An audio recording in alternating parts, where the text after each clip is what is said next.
అరుణాచల క్షేత్రం దగ్గరికి వచ్చేటప్పటికి మాత్రం ఒక్కడే శివుడు అరుణాచలంలో ఉన్నటువంటి శివలింగ స్వరూపమే కాదు. అరుణాచలంలో 3 రూపాలతో ఉంటాడు పరమేశ్వరుడు.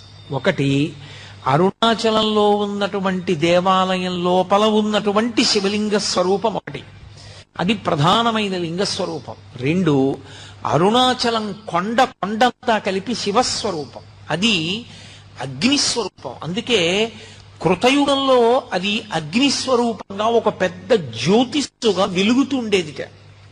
అదే త్రేతాయుగం దగ్గరికి వచ్చేటప్పటికీ మణులతో కూడినటువంటి శివలింగమైంది. అదే ద్వాపర యుగంలోకి వచ్చేటప్పటికి పెద్ద స్వర్ణలింగమైంది. కలియుగంలోకి వచ్చేటప్పటికి మరకత లింగమైంది.